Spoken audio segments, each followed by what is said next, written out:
Good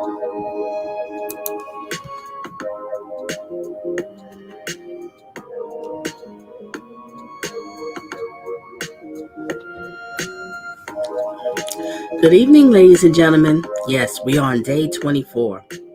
All right, it's down to the wire. It's wrapping up now. So today they had the closing argument. So I'm just going to show one of the clips of the closing argument. And basically the clip I'm going to show is Johnny Depp's team. Very interesting. All right, so please hit the like button. Share your thoughts and opinions in the comment section. Let me know what you think of it all. And also, who do you think is going to win? Share your thoughts and opinions in the comment section. And like I said, today's topic is Johnny Depp versus Amber Heard defamation trial closing arguments. And I'm showing one of the clips today. So I don't want to hold you up forever. Let's get into it. All right, mod on deck. Don't need a man. Stop telling me I do. Hugs and kisses. And also, everybody, happy Friday. So enjoy the music while I set up the clip.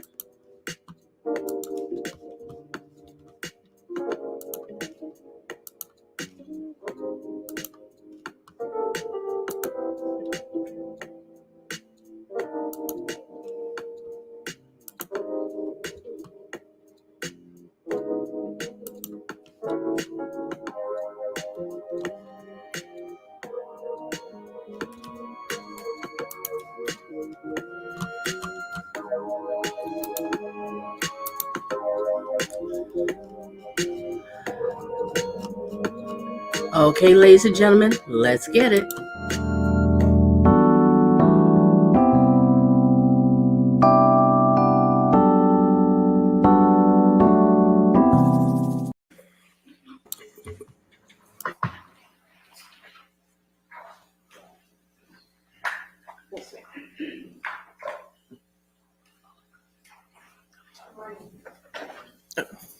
I'm going to put on speed 1.25 to speed up just a little. But you should be able to understand it. If not, I'll slow it down. There you go. You good? I think so. Okay. Nope. You had it for a second.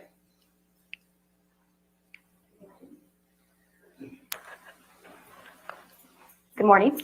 Thank you. Let's try that again. Good morning. On May 27th, 2016, Ms. Heard walked into a courthouse in Los Angeles, California to get a no-notice ex-parte restraining order against Mr. Depp, and in doing so, ruined his life by falsely telling the world that she was a survivor of domestic abuse at the hands of Mr. Depp.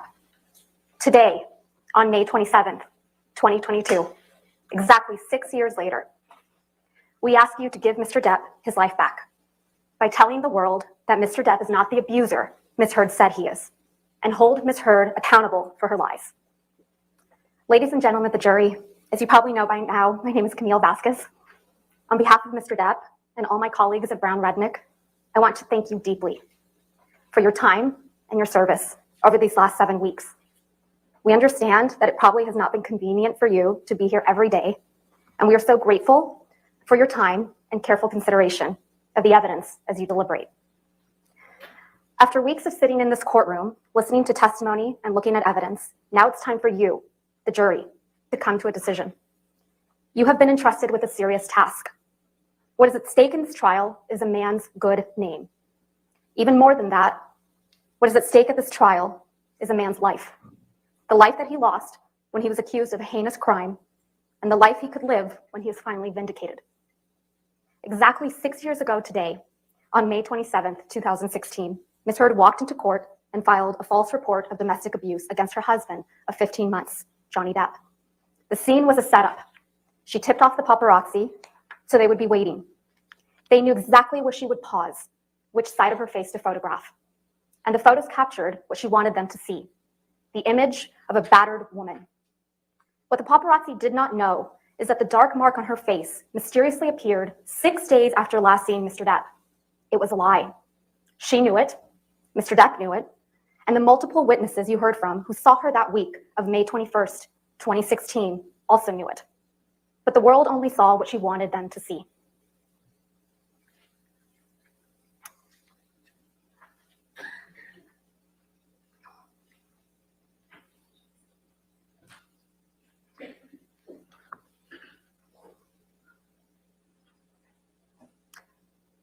2 years later, when promoting the biggest role of her career until this trial, Ms. Heard presented herself to the world as a public figure representing domestic abuse. The headline of the op-ed featured the term sexual violence, even though she had never before accused her ex-husband of such a heinous crime. Ms. Heard and her lawyers love to remind you of how the op-ed did not mention Mr. Depp by name, but Ms. Heard made sure that there would be no mistake about who she was referring to.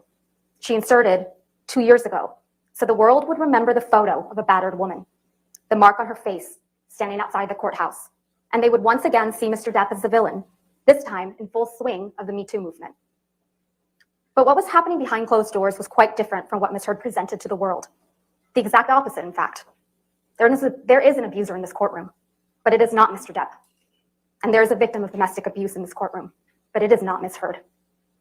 The evidence presented at this trial has shown that Ms. Heard is in fact the abuser, and Mr. Depp the abused. As you heard from Mr. Depp and multiple other witnesses that testified under oath at this trial, Mr. Depp experienced persistent verbal, physical, and emotional abuse by Ms. Heard during their relationship. And when their relationship was over, Ms. Heard inflicted the greatest and cruelest injury of all. She publicly and falsely named Mr. Depp as the abuser. Ms. Heard never thought she would be held accountable, never thought that she would have to face her abuser. She never thought she would have her supposed mountain of evidence vetted. She never thought that Mr. Depp would tell you, the jury, and the world that he was the real victim of domestic abuse.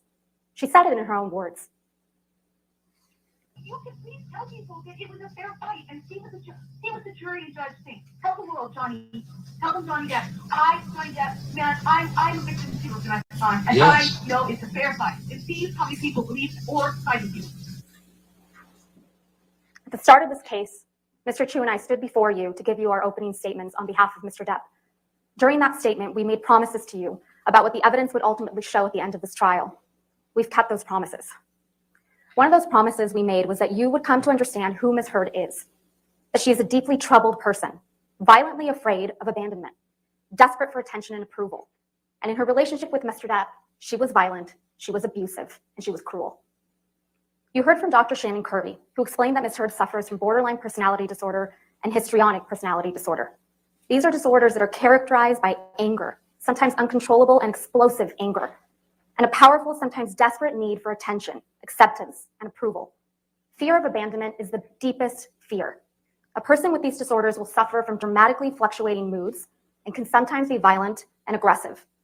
They can also be charming and likable, but they can be incredibly manipulative and wild, an emotional roller coaster with wild swings from idolizing their partner to devaluing him. In fact, you saw that when she completed testing with her own forensic psychology expert, Dr. Don Hughes. Ms. Heard self-reported that she felt like she had 3 or 4 different personalities, and that sometimes her temper would explode and she'd completely lose control. You heard from multiple witnesses that Ms. Heard can be very pleasant, even charming, but you also heard from multiple witnesses and in audio recordings of Ms. Heard that she can be incredibly aggressive, violent, and cruel. You heard that even from her former assistant, Kate James, Ms. James testified that Ms. Heard would scream, yell, and send her barrages of text messages. In fact, Ms. Heard testified that Ms. James testified that Ms. Heard literally spat in her face.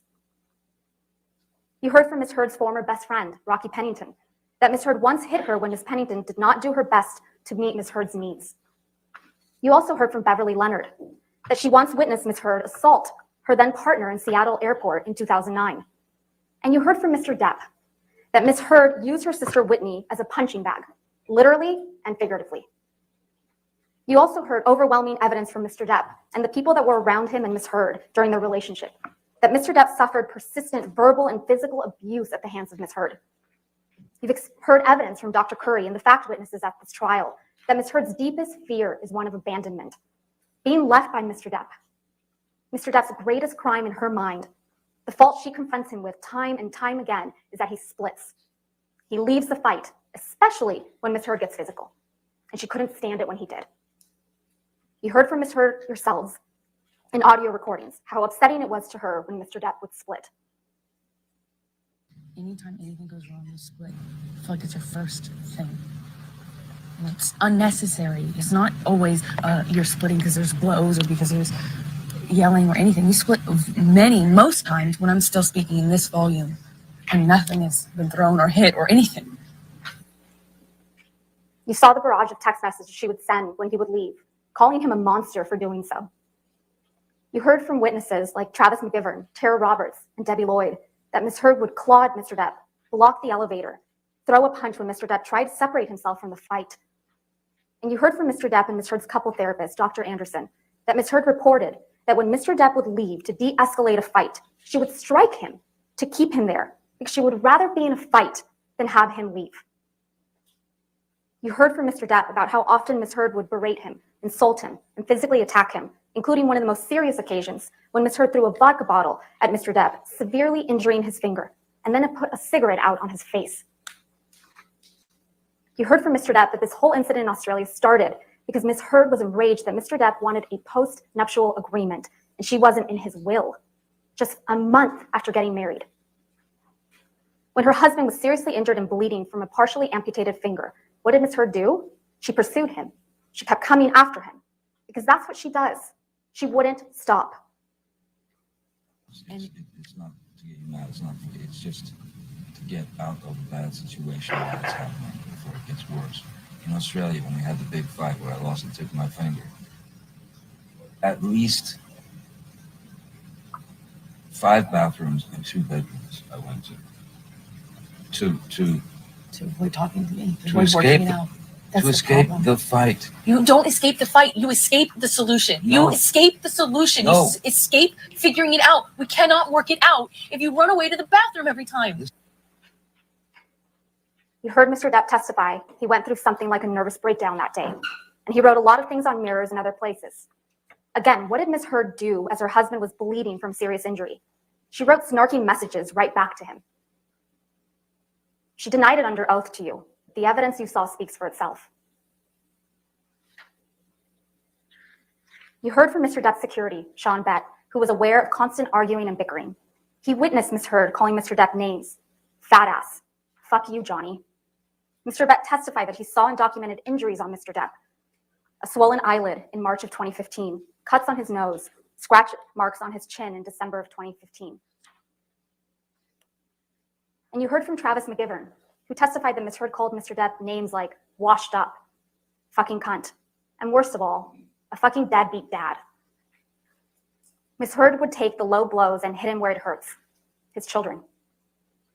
Mr. McGivern told you that on March 23rd, 2015, Ms. Heard threw things at Mr. Depp, spat at him, and ultimately punched him in the face, leaving him with a shiner. You heard testimony from Malcolm Connolly, another security member, who testified he saw Ms. Heard throw things at Mr. Depp, a cigarette lighter on a plane, a soda can from upstairs at the Eastern Columbia building. He never saw marks on Ms. Heard, but he saw marks on Mr. Depp, scratches, bruises on his left eye, scratches on his left ear. And he took pictures documenting injuries like this one.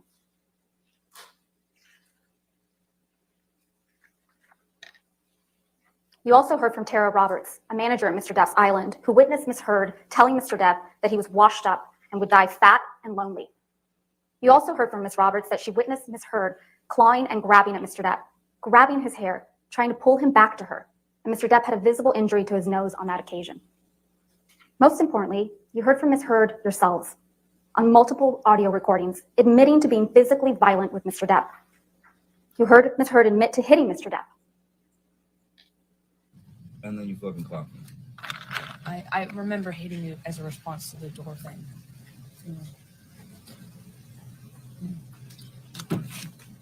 And I'm really sorry about hitting you with the door or hitting your head. I did not mean to, nor... You didn't mean to hit me in the head with the door, but you meant to punch me in the jaw. I meant to hit you, and I did not do this thing with the door. I do remember, I did mean to hit you. So that you didn't mean?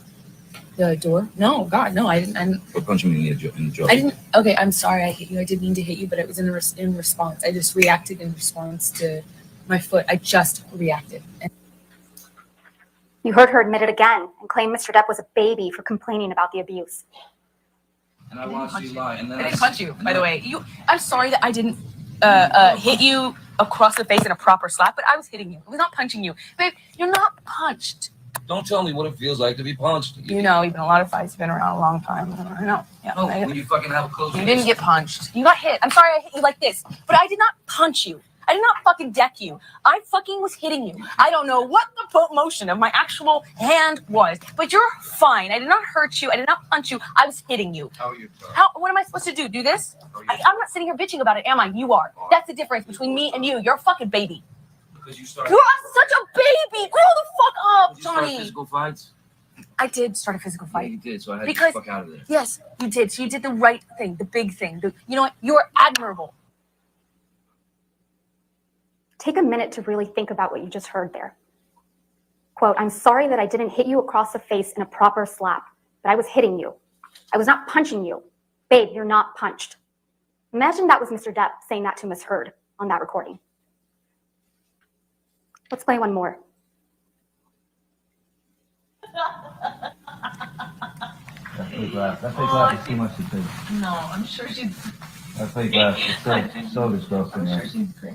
I'm sure she's great. I'm thinking that you give me some of No. the best performances. in No, the you're fucking right. I don't. It's all about performance.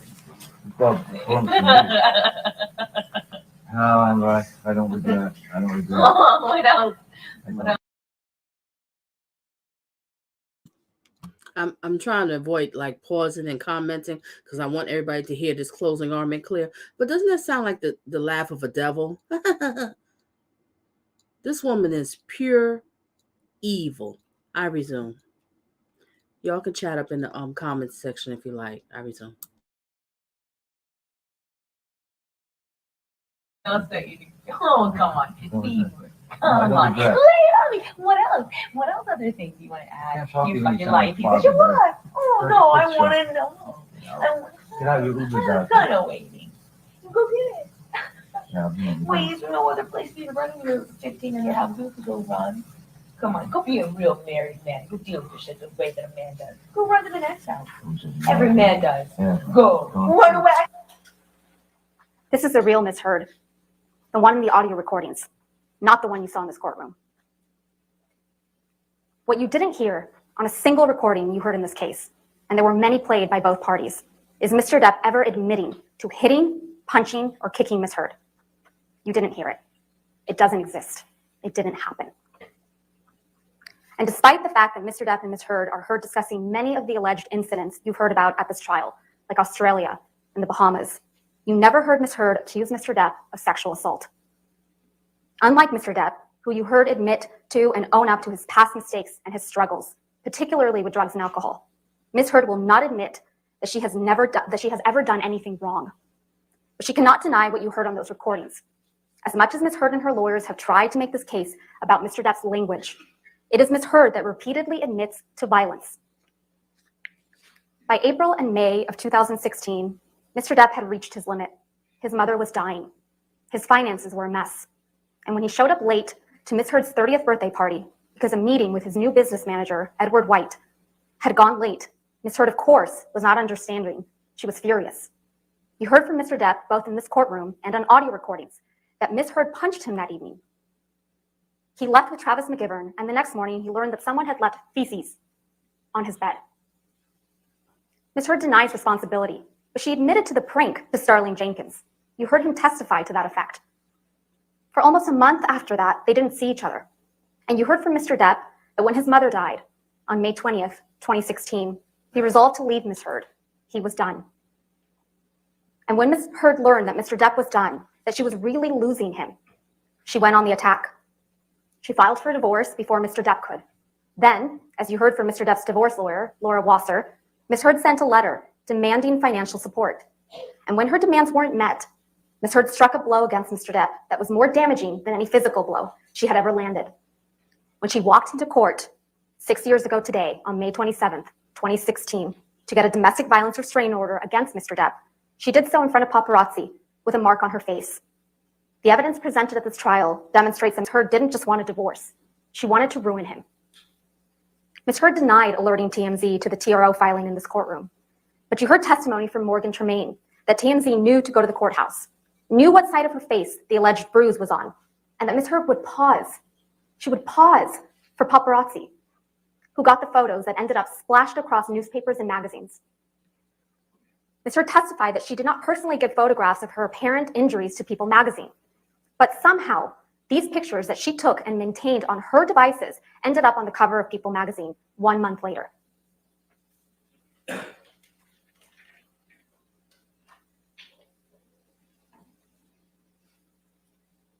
In the end, she walked away with $7 million without any tax liabilities, which she said she was donating to 2 charities, the ACLU and the Children's Hospital of Los Angeles.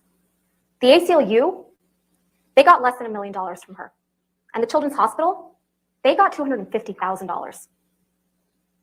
But that didn't stop Ms. Heard from telling the world that she donated everything, because remember, she wanted nothing. And she had donated everything. The word donated. And that didn't stop her from testifying under the penalty of perjury that she had donated it. Ms. Heard tried to tell you that pledge and donate mean the same thing. She claims she hasn't given the money because she was sued, but you've heard uncontested evidence that she had the money for 13 months prior to this lawsuit being commenced by Mr. Depp. She had all the money and had month after month after month to fulfill her pledge and actually donate the money, but she didn't. She also told you that she never fulfilled the pledge because Mr. Depp sued her for defamation. That's a blatant lie. After the divorce was finalized, when she sought to initiate an arbitration against Mr. Depp for defamation 3 months before the op-ed was even published, and 6 months before Mr. Depp filed this lawsuit. Not only does this contradict Ms. Heard's excuse for not making donations, it contradicts her narrative that she just wants to move on with her life. Ladies and gentlemen, I have it on speed 1.25. Let me know if you want me to put it on normal speed. Or if not, I'll just leave it here as long as y'all can understand everything that she's saying. Because she's doing a phenomenal job. Johnny Depp is getting his money worth. I resume. That she just wants Mr. Depp to leave her alone. Lies. That is Ms. Heard's narrative. Lies upon lies.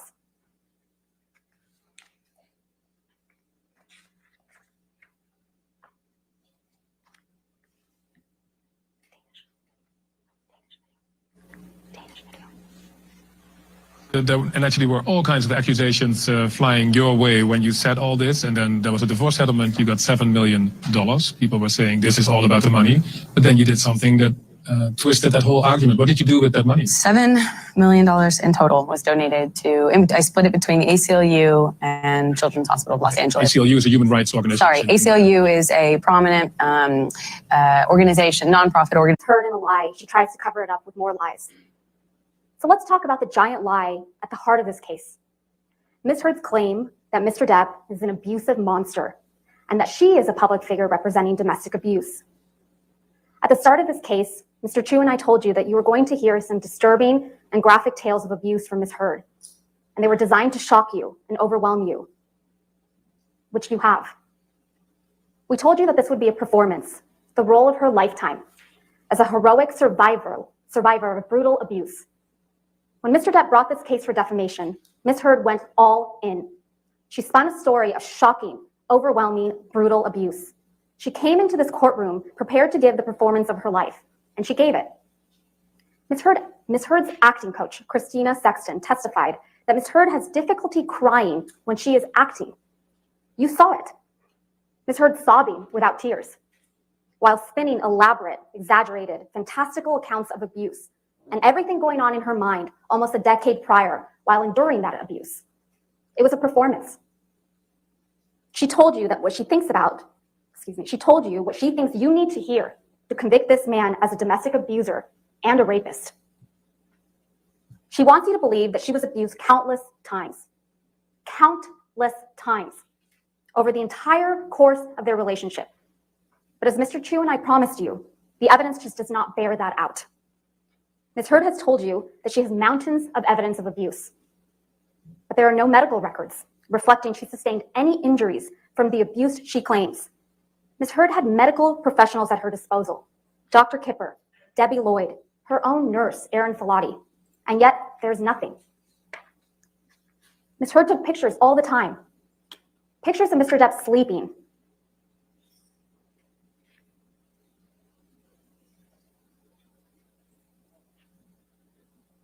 pictures of cocaine, pictures of property damage, pictures of herself.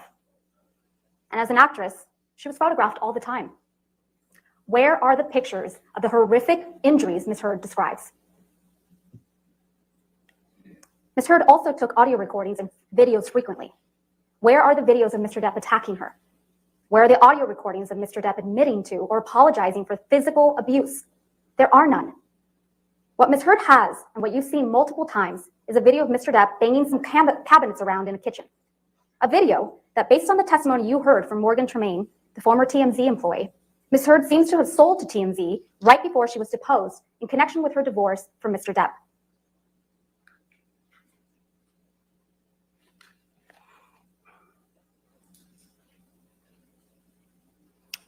Sure, Ms. Heard can point to text messages where Mr. Depp is apologizing to her, but never for violence. Ms. Heard's counsel showed you Defendant's Exhibit 325, where Mr. Depp says sorry for, quote, my behavior. I'm a fucking savage. But this is not an apology for violence. It's an apology for the, quote, these heinous, slinging insults. Mr. Depp is apologizing for the words he used. Unlike Ms. Heard, who you heard apologizing for physical violence in multiple audio recordings, you have never heard that from Mr. Depp, because he never used physical violence against Ms. Heard. Ms. Heard told you that Mr. Depp started abusing her right from the very beginning of her relationship, starting at the beginning of 2012. But she has repeatedly testified under oath differently to having spent a year of bliss with Mr. Depp before he ever laid a hand on her. And now, in this courtroom, she has suddenly erased an entire year of magic. She wants you to believe that instead of hitting her after a year of magic, Mr. Depp was hitting her immediately. The good times she has testified to about repeatedly in the past apparently never happened. And with the good times erased, Ms. Heard wants you to believe that she gave Mr. Depp a big knife that said, hasta la muerte, until death, to the man who supposedly would get drunk and high and beat her. Ms. Heard admitted to you during this trial that Mr. Depp always wears big, chunky rings on every finger. According to her, he was wearing these rings when he'd slap her, hit her, punch her in the face. But you have not seen a single photograph that reflects the serious injuries Ms. Heard would have sustained if this was true. Not one. Ms. Heard testified to an incident in March 2013 when Mr. Depp supposedly hit her multiple times in the face while wearing rings. And this is what her face looked like afterwards.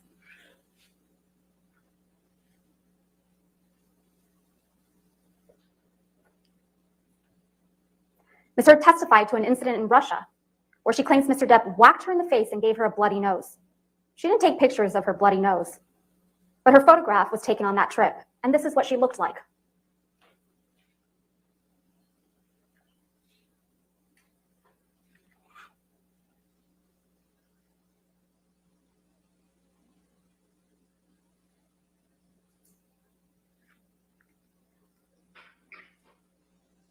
Ms. Heard told you that there was an incident the night of the Met Gala in May 2014 when Mr. Depp supposedly whacked Ms. Heard in the face, leaving her with a red, discolored, and swollen nose that she felt was broken. Ms. Heard didn't show you any photographs of these alleged injuries, but photographs were taken of her the following night, and there were no visible injuries to Ms. Heard's face.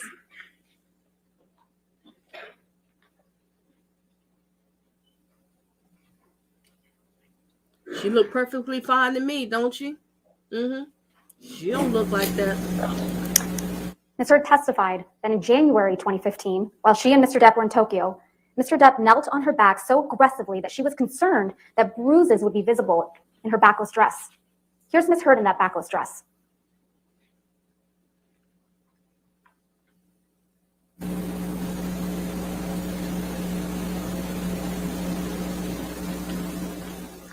Ms. Heard testified that after the incident in December 2015, she had two black eyes, a broken nose, and chunks of hair missing. The assault was allegedly so violent that there was blood left all over the pillows, and Mr. Depp had broken the bed frame. Pictures were taken of that bed frame. And in that picture, there appears to be a pocket knife on the bed. And that picture fails to capture the bloody pillows.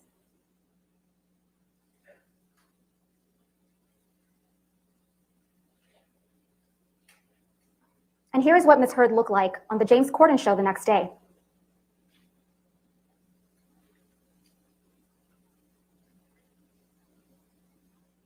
Indeed, you heard from Ms. Heard's own nurse, Erin Filati, that she saw her a day or two afterwards and could not visualize the injuries Ms. Heard described.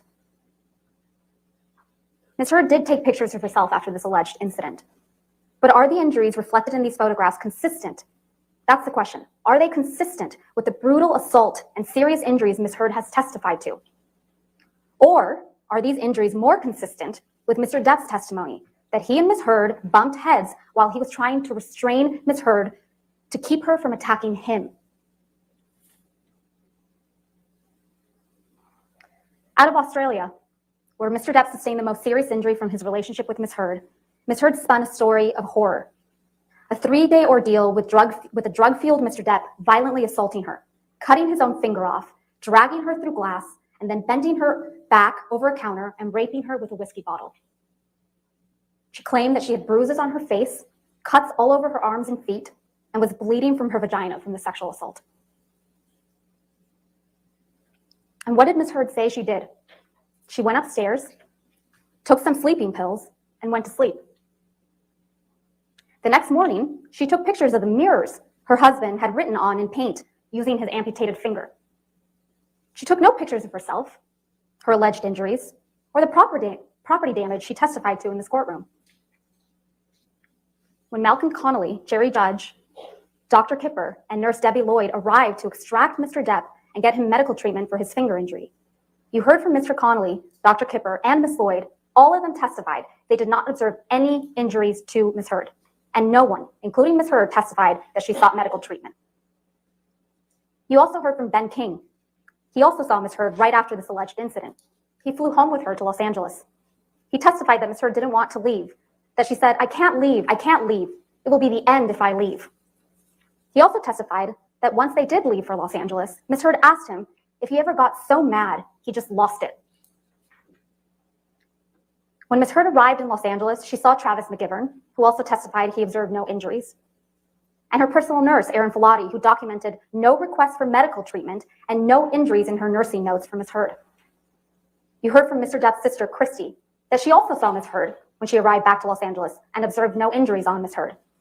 Christy testified that when she told Ms. Heard her fighting with Mr. Depp was unsustainable, Ms. Heard responded that Christy should get off her cross, that Mr. Depp liked her feisty. Ms. Heard's testimony about what occurred in Australia just doesn't add up.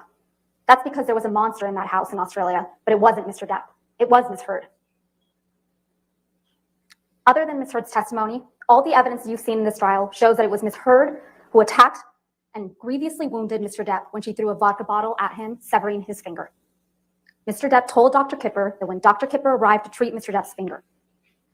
You've seen the pictures of the bar area in Australia with the broken vodka bottles on the ground and trails of blood drops on the floor and a bloody tissue on the floor. You've heard from Ben King that the tip of Mr. Depp's finger was found in the same bar area. And you heard from Dr. Gilbert that the injury to Mr. Depp's finger could have been caused exactly as he described.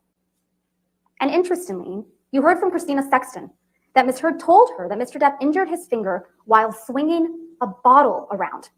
Not smashing a phone, as Ms. Heard surmised in this courtroom, but swinging a bottle around. Jack. You also heard from Ms. Sexton that Ms. Heard first told her about the bottle rape in Australia while Ms. Sexton was at Ms. Heard's home, meeting with her lawyers, the day before Ms. Sexton was scheduled to be deposed in this case. The evidence presented at this trial shows that this is not the only time that Ms. Heard disclosed a sexual assault at a convenient time for purposes of litigation she's involved in. The first time Ms. Heard claimed that Mr. Depp sexually assaulted her in the Bahamas in December 2015 was after Tara Roberts, the manager of Mr. Depp's island, submitted a sworn statement in the UK action describing the incident she testified to in this courtroom, where Ms. Heard chased Mr. Depp out of the house, was yelling and then pleading with Mr. Depp to stay while clawing at his hair and clothes, and left Mr. Depp with an injury to his face. That's the first time she disclosed it, after there was contrary evidence. Ms. Heard testified about another incident just 2 weeks after the events in Australia, where Mr. Depp supposedly attacked Ms. Heard and almost pushed her sister Whitney down the stairs. Whitney is the only witness that you heard from that backs up Ms. Heard's version of events. She's it. And the only witness, other than Ms. Heard, who claims to have seen Mr. Depp physically attack. Excuse me, we don't do self-promoting on this channel. If you would like to be promoted in any kind of way, please check my description and email me and I see what I can do for you. But if you come on my channel just to self-promote yourself, that's very rude and very disrespectful. So if you like, you could take away your like and you could exit my live stream, okay? Thank you very much. I will resume.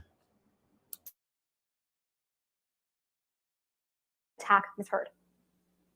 But just like Ms. Heard's version of the events in Australia, her testimony about the staircase incident and that of her sister Whitney's just doesn't square up with the other evidence in this trial. Their testimony is contradicted by the testimony of Travis McGivern and Debbie Lloyd, who were there that night. Ms. Heard and Whitney testified that Mr. Depp threw a Red Bull can that hit or almost hit Ms. Lloyd. Ms. Lloyd testified that never happened. Mr. McGivern testified that it was Ms. Heard who threw a can at Mr. Depp. Ms. Heard testified that Whitney was between her and Mr. Depp when she punched him. Mr. McGivern testified that he was the one between Ms. Heard and Mr. Depp when Ms. Heard punched Mr. Depp. Ms. Heard testified that Mr. Depp was able to get his hands in her hair, yank her, and then hit her in the face with the cast he had on. But you heard from Ms. Lloyd and Dr. Colbert, Mr. Depp's medical doctor, who treated Mr. Depp's finger injury, that Mr. Depp's finger was in a delicate state. He had a pin in his finger, a skin graft, and a soft cast that immobilized Mr. Depp's two middle fingers.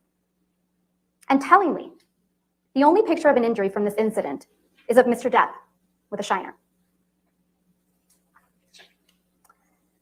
And then we have May 21st, 2016. Ms. Heard testified that Mr. Depp threw a phone at her face, causing a visible injury. Ms. Heard has shown you pictures she claims to show this injury, but these photographs are not to be trusted. You heard from Mr. Neumeister that, like many of the photographs Ms. Heard has presented in this case, these photos were stored in a photo editing application. And these photos show signs of manipulation. These two photographs were taken at the exact same time and have the exact same file name, but they are visually different. One shows significantly more redness on Ms. Heard's face than the other, which doesn't show any injury at all.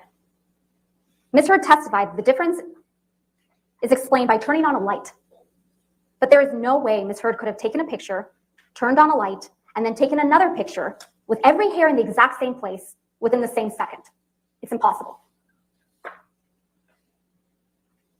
Moreover, you heard from multiple witnesses, including Officer Melissa Sines, Officer Tyler Haddon, and Officer William Gatlin, Isaac Baruch, Alejandro Romero, who saw Ms. Heard on or after May 21st and saw no injuries to her face before she showed up to that courthouse with a mark on May 27th.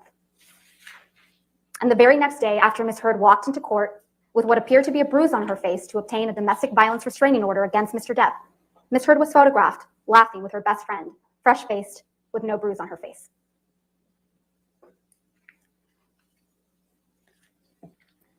She looks pretty good. Look at her. Liar, liar. The mountain of evidence that Mr. Depp abused Ms. Heard is simply not there. What we have is a mountain of unproven allegations that are wild, over the top, and implausible. And you can't pick and choose which of these wild allegations to believe and which ones to disregard. You either believe all of it or none of it. Either Mr. Depp sexually assaulted Ms. Heard with a bottle in Australia, or Ms. Heard got up on that stand in front of all of you and made up that horrific tale of abuse. Either she's a victim of truly horrific abuse, or she is a woman who is willing to say absolutely anything. It is disturbing to think that Ms. Heard would make up the horrific tales of abuse that she testified to in this courtroom. But this case doesn't come down to whether you believe Ms. Heard or you believe Mr. Depp. This case comes down to whether you believe Ms. Heard or you believe Mr. Depp, Christy Dombrowski, Sean Bett, Malcolm Connolly, Travis McGivern, Starling Jenkins, Keenan Wyatt, Dr. Kipper, nurses Debbie Lloyd and Aaron Filati, Tara Roberts, Ben King, Kate James, Kate Moss, Dr. Colbert, Morgan Knight, Morgan Tremaine, Officers Melissa Sines, Officers Tyler Haddon, Officer William Gatlin, and Beverly Leonard. What Ms. Heard testified to in this courtroom is the story of far too many women. But the overwhelming evidence, weight of that evidence shows that it's not her story. It's not Ms. Heard's story. It was an act of profound cruelty, not just to Mr. Depp, but to true survivors of domestic abuse. For Ms. Heard to hold herself out as a public figure representing domestic abuse. It was false, it was defamatory, and it caused irreparable harm. And to talk more about that, I'm going to turn it over to my colleague and my friend, Mr. Chu.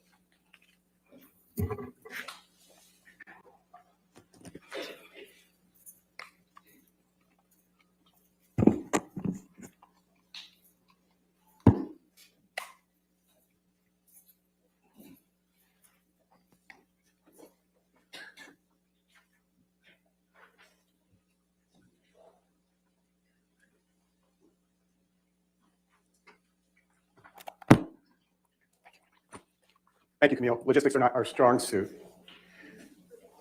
And thanks to all of you, truly, for taking so much time over these last several weeks to listen to Mr. Depp, to his friends, to his family, and to so many others who have come forward physically in this courtroom, some from a very long distance, to tell you the truth, and to finally, after so many years, to correct the record. As Ms. Vasquez said, you have now come to know the real Amber Heard. Scary. We also told you at the start of this trial that you were going to come to know the real Johnny Depp, not the many characters you've seen him play so wonderfully in the movies, but the man himself. We kept that promise. You've met the real Johnny Depp. You have heard that Mr. Depp came from humble, very difficult beginnings. You have heard from Mr. Depp's big sister, who's here in the courtroom today, Christy Dombrowski, who told you how Mr. Depp grew up in a deeply troubled household with a mother, Betty Sue, who was physically abusive and mentally cruel. As Ms. Dombrowski testified, one of the names that Betty Sue called Mr. Depp when he was a little boy was One Eye, because he had to wear an eye patch for some time. His mother used to hit his father and the kids, including young Mr. Depp. And when his mother got violent, Mr. Depp would retreat and find a place to hide. Sometimes he and his sister Christy would find a place to hide together. Mr. Depp never hit back.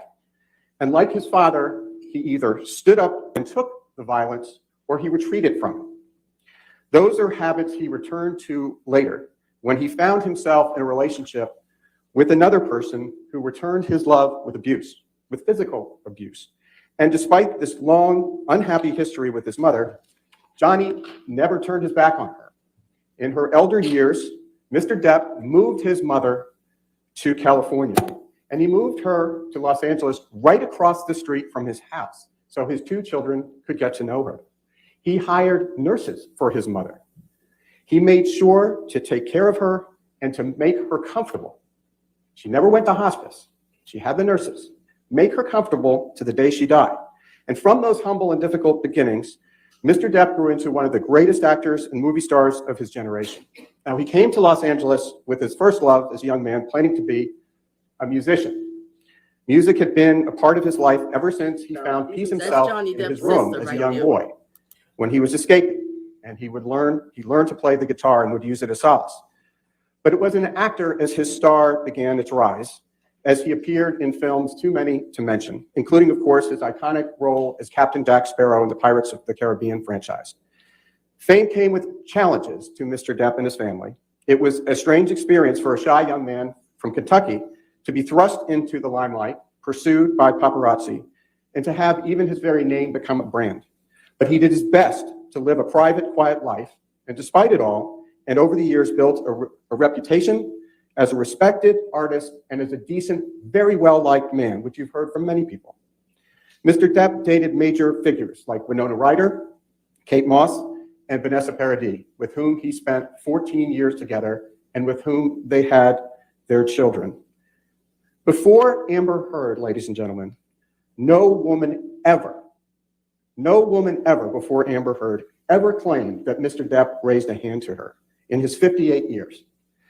And no other woman since Ms. Heard made that false claim back on May 27th, 2016, and repeated it in her December 2018 op-ed.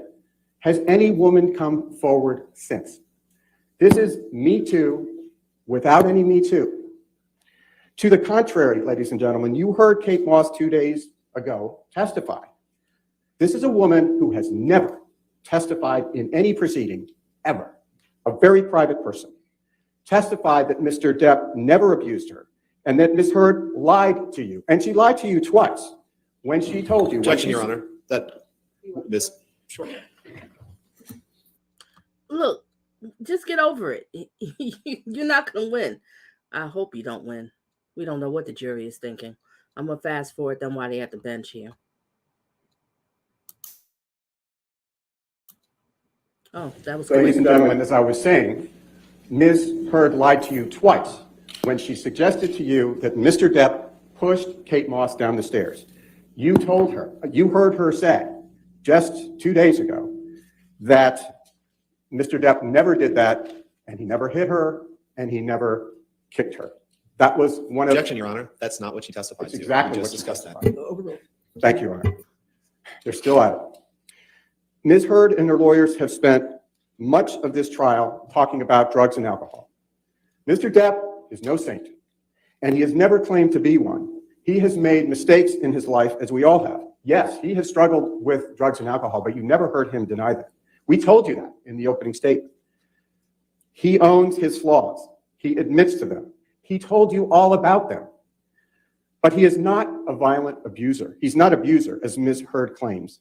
And he did not and does not deserve to have his life, his legacy, destroyed by a vicious lie. And this is, as Ms. Vasquez said, this is the 6th anniversary of that. There is a world of difference between having substance abuse problems and being a physical abuser. Ms. Heard falsely accused Mr. Depp of beating her. That was her first effort. You know what's so sad? This is 6 years ago, and he's still dealing with this evil woman. You see how these toxic people, you just can't seem to shake them? They just stay in your life to cause nothing but havoc. 6 years ago. And today, matter of fact, it was on it was May 27th that she did the order of protection on him, and the day of his daughter's birthday. You know, just little spiteful things. You know, gentlemen, you have to be careful exactly who you're dating and who you let in your life.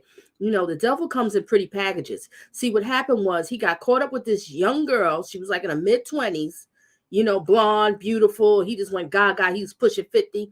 So he felt young again. And she just basically used him as a sugar daddy. She used him for money. She used him for drugs. She used him to build her career. That was it. That's basically it. The bottom line. I will resume. Allegation, and you know why, and you know that wasn't true.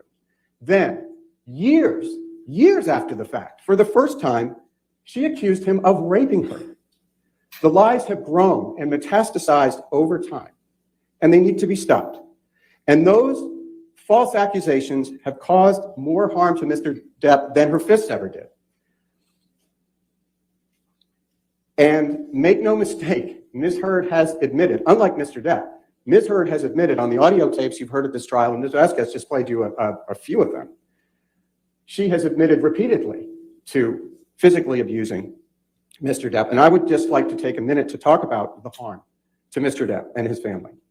You have heard from several of the people in Mr. Depp's life about the damage Ms. Heard's lies have done to him. You heard from his sister, Christine, who told you how hard it has been on his family and on her little brother personally. You heard from Mr. Depp's friend of 4 decades, and that speaks volumes about Mr. Depp. He has lifetime friends who appear for him. Mr. Baruch told you how Mr. Depp and his family had been, quote, completely wrecked, unquote, by Ms. Heard's lies. You heard Mr. Depp testify that he has lost nothing less than everything because of Ms. Heard's lies. Nothing less than everything. You heard about Mr. Depp's children, Jack and Lily Rose. His children have had to hear these allegations since 2016. And then when that started to die down, they had to hear them again. This time in December 2018, this time in the Washington Post, which is a national and international publication. And Mr. Depp has had to live with the knowledge that his children will keep hearing those false rumors and statements against him. Mr. Depp has millions of fans, people who grew up watching him on 21 Jump Street, which is something you heard Ms. Heard mock on one of the tapes that was played to you. Or they grew up watching him play the swashbuckling pirate Captain Jack Sparrow in the Pirates of the Caribbean movies, or Willy Wonka. Mr. Depp means something to those people, and those people mean a lot to Mr. Depp. He's a fond memory from childhood or adolescence or adulthood, and to tarnish him as an abuser is to destroy him in the eyes of many of these people who will never look at him the same way again. And because of what Ms. Heard did, and because of what she said, Mr. Depp will go to his grave knowing no matter what he does, no matter the outcome of this trial, there are people who used to look up to him who now believe that he beat a woman, which is the worst thing you can say about a man. Beyond the personal and emotional effects of Ms. Heard's lies, their impact on Mr. Depp and his family, the damage she inflicted on his reputation and career is undeniable. There's an old saying that a good reputation takes a lifetime to build, but only a second to destroy. Mr. Depp spent, in fact, a lifetime building his reputation as one of the greatest actors and movie stars of his generation, an iconic figure respected and liked throughout Hollywood and recognized and admired throughout the world. You heard evidence from Jack Wiggum, who was here today, Mr. Depp's agent, who explained that Mr. Depp, quote, was very well regarded and respected by peers in the artistic community, unquote. And you heard further testimony from Mr. Wiggum that Mr. Depp had a deal with Disney to play Captain Jack Sparrow in the 6th movie sequel of the Pirates of the Caribbean franchise for $22.5 million. But as Mr. Wiggum explained, all of that changed when Ms. Heard published her op-ed in December of 2018 in the Washington Post. Quoting from the testimony you heard by Mr. Wiggum, quote, after the op-ed, it was impossible to get him a studio film, which is what we normally would have focused on in that time period, unquote. Another quote, it was on the damage, the impact of this op-ed, as opposed to the other stories that you saw, the other publications. Mr. Wiggum explained why this one was so damaging. Quote, it was a first-person account. I mean, from the victim. It's extremely impactful. You know, with respect to Johnny, it was catastrophic because it was coming from a first-person account. It was not from a journalist. It was coming from someone observing. It was from someone saying, this happened to me, unquote. You also heard from Richard Marks, an expert in the inner workings of Hollywood and the entertainment industry, who explained that the impact of Ms. Heard's allegations on Mr. Depp was devastating. Quote, it's devastating. It's the type of claim, the Me Too claim of sexual violence, domestic abuse that has canceled a list of actors, unquote. And for many, and Mr. Depp would agree with this, rightfully so, Me Too is an important movement, a movement that Mr. Depp supports and believes in. It's for true survivors of abuse, not Ms. Heard. True victims need protection, and true perpetrators need to face the repercussions. But as you heard in this case, Amber Heard is not a true victim, and Mr. Depp certainly is not an abuser. Again, nobody has come out of the woodwork to say Me Too. This is the unique and singular Me Too case where there's not a single Me Too. In fact, to the contrary, Kate Moss, who was in a romantic relationship with Mr. Depp for 3 years, which he broke off, came forward to say, no, he never pushed her down any stairs. And you heard Doug Banya, an expert in internet and social media analytics, testify to the impact that Ms. Heard's allegations had on Mr. Depp's popularity. Ms. Heard's lawyers tried to tell you that all of the damage done to Mr. Depp's career was because of his own behavior, because he was sometimes unprofessional or sometimes late to set. But that doesn't hold up. Mr. Depp has been a major figure in Hollywood for decades. Yes, Mr. Depp was late to set sometimes.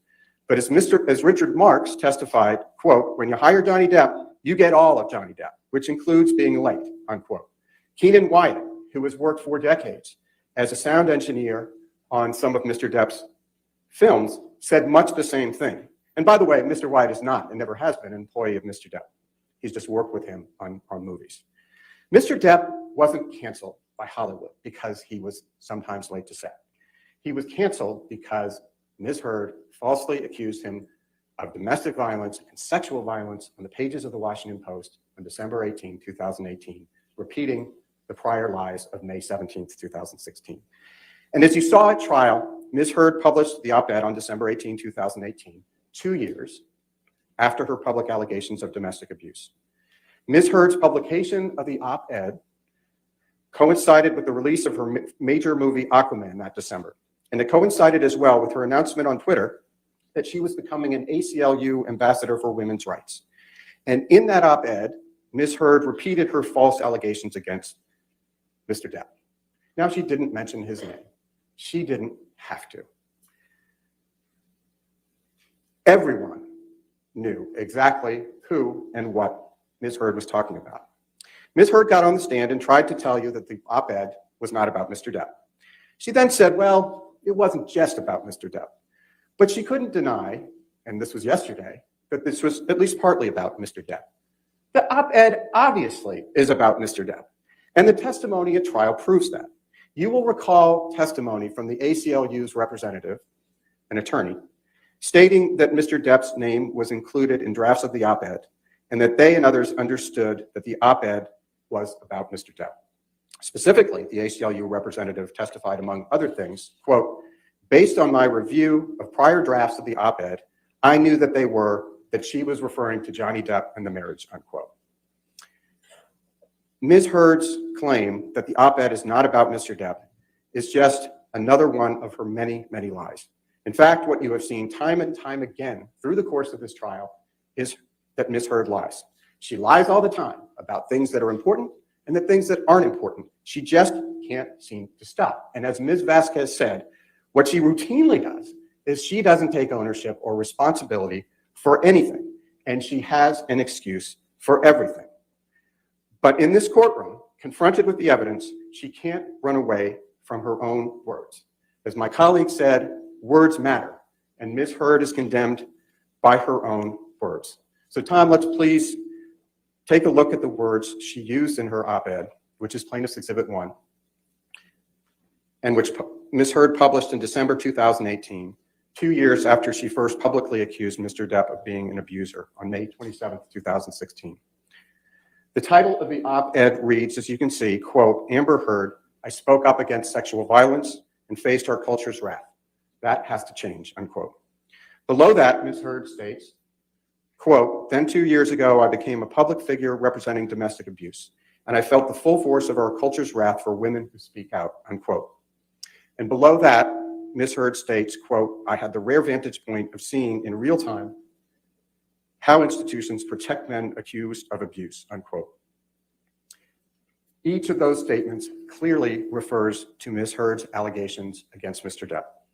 And taken collectively, their message and their implication about Mr. Depp is clear, i.e. that Ms. Heard is a survivor of domestic abuse and that Mr. Depp is a perpetrator. The context in the rest of the op-ed makes that clear as well. Consider, for instance, this line, quote, imagine a powerful man is a ship, like the Titanic. That ship is a huge enterprise. When it strikes an iceberg, there are a lot of people on board desperate to patch up holes, not because they believe in or even care about the ship, but because their own fates depend upon the enterprise, unquote. Everyone in Hollywood knew, and everyone in this courtroom now knows exactly what Ms. Heard intended those words to mean.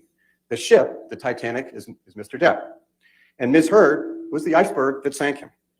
That's precisely what Ms. Heard was saying in the op-ed. And in just the same way, everyone in Hollywood knew, and Hollywood and elsewhere knew exactly what Ms. Heard meant by the words, quote, 2 years ago, I became a public figure representing domestic abuse, unquote. That was a clear reference to the day 2 years earlier, on May 27th, 2016.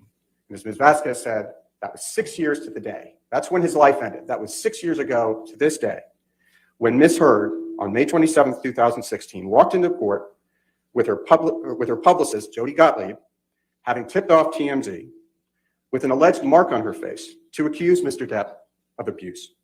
As always, Ms. Heard was quite mindful of her image. She was careful to portray herself as the innocent representative of abuse survivors, and by implication, Mr. Depp as the perpetrator of domestic abuse. She was the woman who, in the words of her title, supposedly, quote, spoke up against sexual violence, unquote. Now, Ms. Heard has done a lot to try to walk away from the title in particular. That's true to form. She has testified that she didn't write it, and she will argue later that she shouldn't be held liable because she didn't write it. But as the court's instructions, which you heard this morning, make clear, Ms. Heard didn't have to personally write any part of the op-ed for her to defame Mr. Depp through implication in the Washington Post. And let's please, Tom, turn to Plaintiff's Exhibit 3.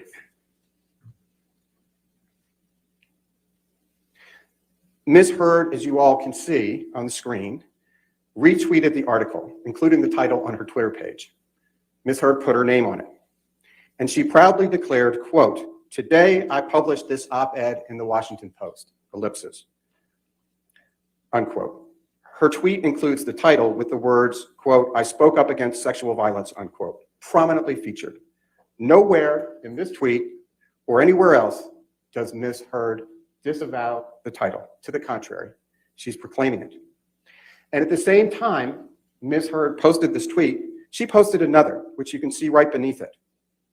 Quote, "I'm honored to announce my role as an ACLU ambassador on women's rights," unquote, aggrandizing herself at the expense of Mr. Depp. So make no mistake, this was about Mr. Depp.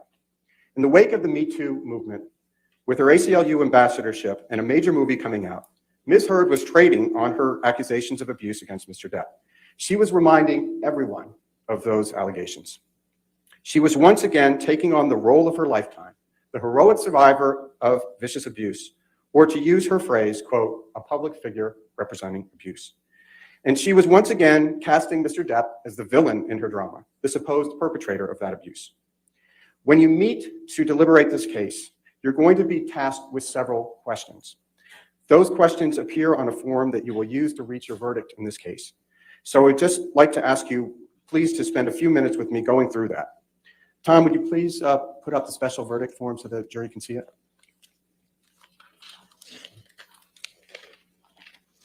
Some of it's hard to read, so maybe Tom might please blow it up. Oh, thank you very much. You will see here the first page of the verdict form relating to Mr. Depp's claim for defamation against Ms. Heard. There are 3 pages relating to Mr. Depp's claim, one for each of the 3 defamatory statements in the op-ed that form the basis of Mr. Depp's claim against Ms. Heard. You've heard those 3 statements many times, but they bear repeating. I promise, just once more here. 1, quote, "I spoke up against sexual violence and faced our culture's wrath. That has to change," unquote. 2, "Then 2 years ago, I became a public figure representing domestic abuse, and I felt the full force of our culture's wrath for women who speak out," unquote. 3, "I had the rare vantage point of seeing in real time how institutions protect men accused of abuse," unquote. Now, there are 7 questions that you will need to please answer with respect to each of those statements. So that's 21 questions, I think, but 7 as to each statement. 1, was the statement made or published by Ms. Heard? 2, was the statement about Mr. Depp? 3, was the statement false? 4, did the statement have a defamatory implication about Mr. Depp? 5, was the defamatory implication designed and intended by Ms. Heard? 6, was the defamatory implication conveyed to someone other than Mr. Depp? 7, did Ms. Heard make the statement with actual malice, which is, Your Honor, Her Honor explained, meaning did Ms. Heard make the statement knowing it was false or with reckless disregard as to the truth? Hey, Jackie, happy Friday. Oh, there it is. Hey, Jackie, happy Friday. And Gazelle, I think that's your name, pronouncing it.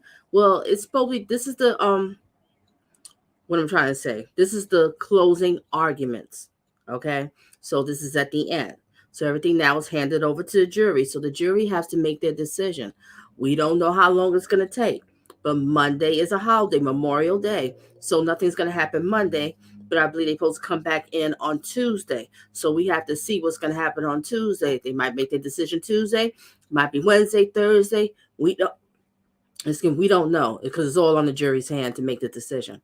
So we'll just see what happens. This is all closing arguments, and I'm just showing a little highlight clip of the closing because it was a long day today, so I won't even sit here and play the whole thing. I'm just showing the closing arguments on Johnny Depp's team, and then I'll show a little bit of the judge. The judge, like about a few minutes, so maybe I'll show the judge. Maybe I could better answer y'all question. Okay, I will resume. Make sure everybody hit the like and a happy Friday.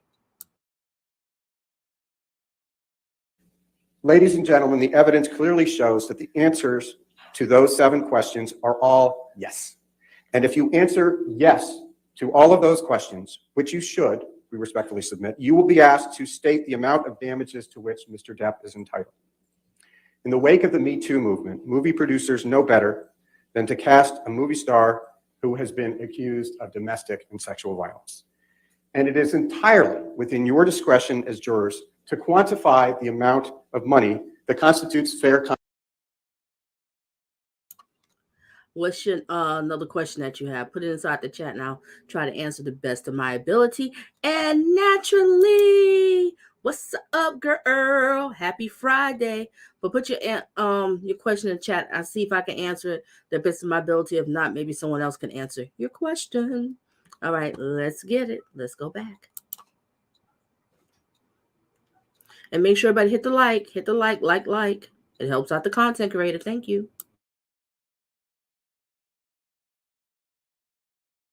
Compensation for Mr. Depp's pain and humiliation inflicted by Ms. Heard's defamation. But while Mr. Depp certainly is entitled to monetary compensation, Everybody vote. At least for Mr. Depp, has never been about money. This case for Mr. Depp has never been about money. Nor is it about punishing Ms. Heard. It is about Mr. Depp's reputation and freeing him from the prison in which he has lived for the last 6 years, and it's 6 years to the day. The most important questions for Mr. Depp, the ones truly at the heart of this case, are questions 2, 3, and 4 on the verdict form.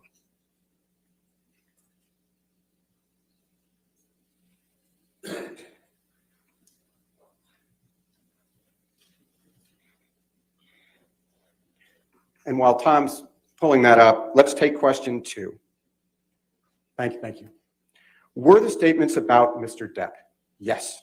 2 points here. 1, when the ACLU pitched the op-ed to the Washington Post, I think you'll remember this, they pitched it as, quote, a piece by Amber Heard, who, as you know, was beaten up during her brief marriage to Johnny Depp, unquote. That's how they pitched it. 2, after the op-ed was published, news outlets, including USA Today, and you've seen that was an exhibit, characterized the op-ed as referring to Ms. Heard's allegations of abuse against Mr. Depp. So the USA Today interpreted it that way, and so did many other publications. They got exactly the implication that Ms. Heard and the ACLU intended them to have. Tom, if you would please pull up Plaintiff's Exhibit 409 and 411, if you could put them side by side. And this was expected. This is what they wanted. There had been a lot of press 2 years prior to the publication of the op-ed about Ms. Heard's claims of abuse against Mr. Depp when she walked into court with her publicist to obtain the domestic violence, the no-notice ex parte, meaning Mr. Depp's lawyer was not informed and he was already in New York, which he testified Ms. Heard was well aware of. You don't need a domestic violence restraining order when your husband is halfway across the continent and is heading for a European tour. On May 27th, 2016, with a purported mark on her face, everyone knew exactly who and what Ms. Heard was referring to in the op-ed. She was referring to Mr. Depp. Let's take questions 2 and 3 next, if we can. Were each of the statements false? And did the statements have a defamatory implication on Mr. Depp? Again, the clear answer is yes. The statements, understood in the context of the op-ed itself and in the broader context of the press coverage of Ms. Heard walking into the court with a mark on her face to obtain a domestic violence restraining order against Mr. Depp in May 2016, clearly imply that Mr. Depp physically and sexually abused Ms. Heard. The overwhelming evidence that you all have heard, and it's come forward in this case, shows that those allegations are false and despicably false. Mr. Depp did not physically abuse Ms. Heard. He did not sexually abuse Ms. Heard. You've heard audio after audio where Ms. Heard admits that she was physically abusing him. While Mr. Depp's name will be forever tarnished by these horrendous and false allegations, this case is about telling you his story and the truth about what really happened, which you've now heard. It is about restoring his lost reputation. It's about showing Mr. Depp's children, Lily Rose and Jack, that the truth is worth fighting for. It is. And it's about restoring Mr. Depp's name and standing in the community to the fullest extent that you can. And you can do something. And only you, ladies and gentlemen, can do that for him. You heard from Mr. Depp yesterday that he has been carrying these outlandish, outrageous stories on his back, pretty stoically, and living with them for 6 years, and waiting to be able to bring his truth out. And he has told you the truth, the unvarnished truth, even truth that pretty embarrassing. He knew that was going to happen when he brought this case. You've seen the evidence in this case over 6 long weeks, which we again thank you for. That evidence shows overwhelmingly that Ms. Heard's attempt to paint herself as a heroic survivor, an innocent survivor, and Mr. Depp as a terrifying abuser are utterly false. We ask you to please return your verdict for Mr. Depp. We ask you, we implore you to give him his name, his reputation, and his career back. Thank you very much, ladies and gentlemen. All right, ladies and gentlemen, let's go ahead and take a break at this time. Again, this case has not been submitted to you yet. We will continue with closing arguments when we come back. So do not discuss the case with yourselves. Don't do any.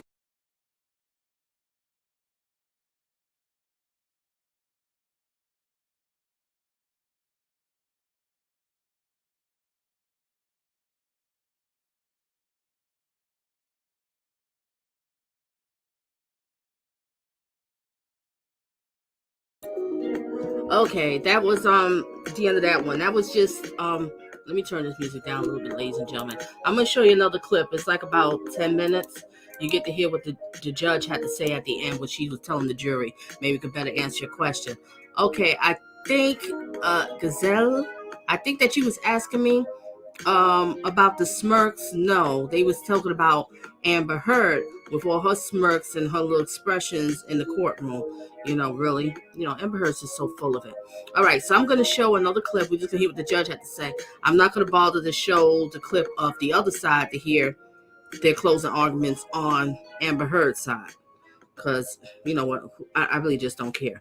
But really, at this time now, it's all about the jury to make their decision. We don't know what the jury's going to think. A lot of us feel that, Donna Depp should win. It's clear as day, but we don't know what the jury thinks. They might be all gaga and all like, for Amber Heard and feel all so sorry for her. She's so young. She has a little child. We can't do this to her. Please, everybody put up some violins. All right, enjoy the music while I set up the next video, and then I'll let you all go. And a happy Friday.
Okay, ladies and gentlemen, I believe this is a clip that will explain. This was at the end, what the judge had to say. So let's listen to it.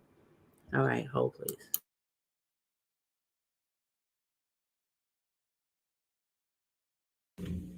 Thank you so much for your service on this jury. Thank you, Mr. Rottenborn. Members of the jury, this is an important case to both the plaintiff and the defendant. In order to reach a verdict, each of you must agree on that verdict. In other words, your verdict must be unanimous. The first thing you should do when you go back to the jury room is to select a presiding juror. The role of the presiding juror is to see to it that the deliberations are conducted in an orderly and businesslike manner, that they are conducted only in the jury room when all the members of the jury are present, and that each juror has the opportunity to fully and fairly express his or her views. It is rarely helpful for jurors upon first entering the jury room to take a straw vote, or for any juror to make an emphatic expression of his or her opinion in the case, or to announce a determination to stand for a certain verdict. To do so before all jurors have had an opportunity to consult with one another and exchange views and opinions might allow your sense of pride to prevent you from retreating from an announced position. even when shown that such position is unsound. You have a duty to consult with one another and to deliberate with the objective of reaching an agreement, if it can be done without offending your individual judgment. Each of you must decide this case for yourself, but only after an impartial consideration of the evidence with your fellow jurors. In the course of deliberation, a juror should not hesitate to re-examine his or her views and change his or her opinion if convinced it is an error. However, none of you should surrender your honest conviction as to the weight or effect of the evidence solely because of the opinion of your fellow jurors, or for the mere purpose of returning a verdict. In the jury room, you will have the exhibits that were entered into evidence. You will also have the instructions of law that I just read to you, and you will have the verdict forms. You'll also have a laptop, and that laptop will have just 2 files on it, and Deputy Lusa will set it up for you in the jury room. One is the plaintiff's files for audio and video files, and one's the defendant's files for audio and video files, and you'll be able to hear and watch those as well, the ones that were submitted into evidence. During your deliberations until you are discharged from jury service, you must not communicate with or provide any information to anyone who is not a member of this jury by any means about this case. You may not use any electronic device or media to conduct any independent research about this case, the legal or factual issues in the case, and the individuals or attorneys involved in the case. You are not permitted to consult dictionaries or reference materials, search the internet, visit websites or blogs, or use any other tools to obtain information about this case or to help you decide the case. Do not try to find out information from any source outside of the testimony and the exhibits received as evidence during the trial. You will also have, I know the attorneys discussed briefly about the verdict forms. You'll have 2 sets of verdict forms, one for Mr. Depp's case and one for Ms. Heard's case, okay? Now, when you have these verdict forms, the first 3 pages of both verdict forms have each of the statements separately. Okay, so when you're going through it, you're going to look at each statement separately and answer the questions that are on the page, okay? Now, if you decide yes for every question for a statement, then that's when you go to the last page of the verdict form, which is for damages. So, for example, if you find yes for all of statement 1, then you could go to 4 and 5 for damages. If you find yes for all of statement 1 and statement 2, you still go to 4 and 5 for damages. If you say yes for statement 1, statement 2, and statement 3, you obviously go to 4 and 5 for damages. If you answer no on any of the pages for any of the statements, you don't go to 4 and 5, okay? So that will be for all of them. And then when you do come to a verdict, make sure the foreperson signs it and dates it, and then just let the deputy know about that, okay? All right, now, for the tough part, you may remember at the beginning of this case, I told you we would randomly select 4 people to be the alternates, okay? We still have 2 alternates left. And the numbers were placed in the envelope from the very beginning of the case. So let me just say before I release the alternates that I know that this trial has been a huge sacrifice for all of you. And I have taken, and you've taken away from your life for weeks on end here. And I know I speak for all of us associated with the case, and I want to thank you for your service in this matter. I know how hard it is to come this far and then not get a chance to deliberate, but that does not lessen the respect and admiration that we have for you. As an alternate, you will not deliberate, but you are still under order of this court not to do any outside research in this case or to talk to anyone about this case at this time, and you're still under your oath as a juror. That is because if something happens to a juror during deliberations, I will call you back for service, and you will join the deliberations, and they'll start again, and you'll be part of the jury. So you are under these restrictions and your oath until a verdict is reached. We will contact you once this has occurred, and then you'll be free from your obligations, okay? But again, thank you for your service, all right? So in this matter, the alternate jurors are juror number 3 and 14, all right? So at this time, those jurors are excused, and also the remaining jurors can retire now to the jury room to begin their deliberations, okay? So thank you all, okay?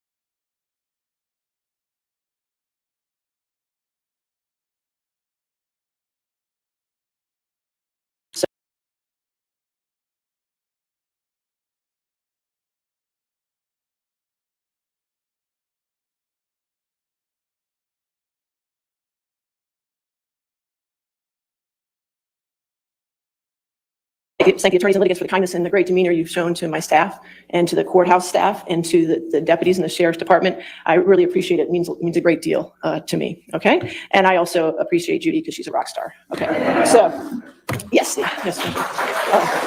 Well, that's the first. Okay. Your staff and the deputies have been absolutely phenomenal all the way through, just outstanding with everything. We really appreciate it. All right.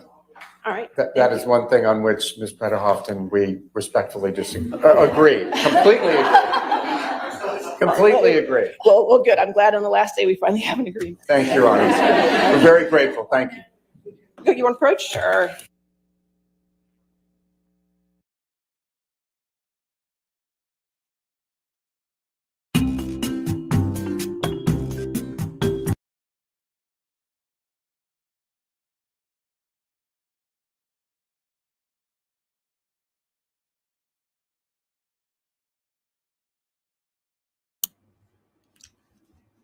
Okay, ladies and gentlemen, that's it. Okay, that's all I'll be sharing this evening. Everybody had themselves a happy Friday, and thank you, naturally, bringing it down with the jury. I didn't know. Very interesting. We're gonna see how this goes. Okay, what else Miss Naturally says? They sent the African American female home. She was in her 40s to 50s year old. Oh, that's interesting. Because maybe because he has a burden of proof and he was showing out, but at the end of the day, she has been shown as a serial liar. Oh my gosh, big time. Well said. All right, what Naturally said, the other one was a male Asian in his 20s. Okay, how do you know about the jury? Probably someone, everything is online. Everything's online to find out. Everything. That was a great something. Okay. Oh, great. I'm sorry. That was a great video. Okay. Thank you. Alrighty. DM says, I have a sinking feeling that not only will Depp lose, but Amber will win the 100 million. Oh gosh. Come on, DM. Don't come in with that. Oh gosh. Win the 100 million. Feel it in my gut, but hope I'm wrong and been wrong before. I hope you are wrong, DM. I hope so. I just hope this because if this woman wins, it's gonna get ugly. It's gonna get ugly. It really is. All right. Naturally says they have people just go and report on this. Exactly. I hope not, but we'll find out. We'll see. It's all about the jury. We see how they look at it. But I mean, it's clear as day because if anybody, you could check on my channel because I did the 4-hour audio, and I played it. Just listen to that 4-hour audio. I mean, it's clear as day that Johnny Depp was being abused. Okay, she was abusing him. Just listen to the 4-hour audio. Everything is right there. The woman is completely out of her flipping mind. She has borderline personality disorder. She has histrionic personality disorder, and she loves mushrooms.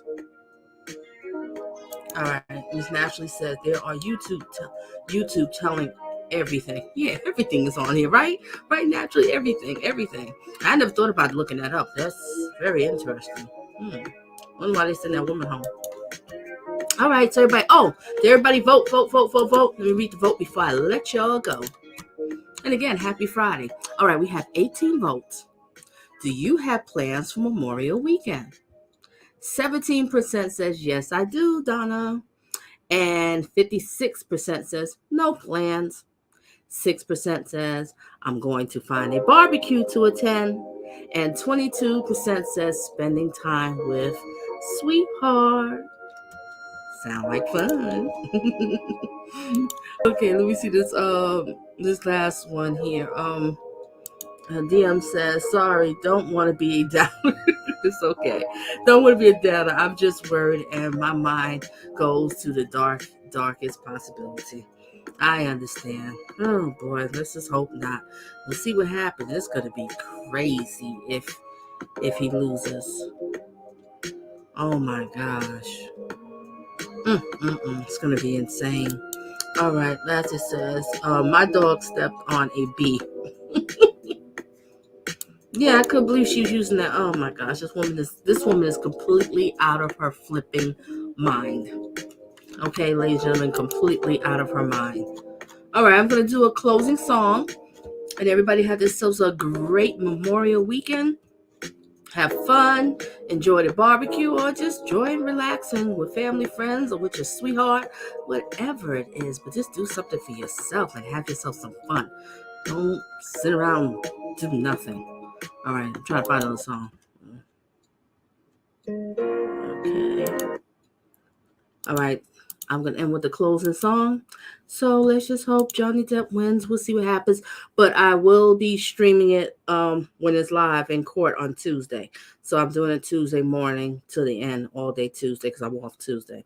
So I'll be streaming it when it's live in the courtroom at the time. So everybody's welcome to come, or you could just watch the replay. Okay, whatever you like to do. All right, enjoy the music, and everybody have themselves a blessed one, a great one. Thank you, everybody, for coming. Thank you, everybody, for engaging. I appreciate it. And shout out to you, Kate Moss. You came over and you correct that woman. That's what I'm talking about. All right, enjoy the music.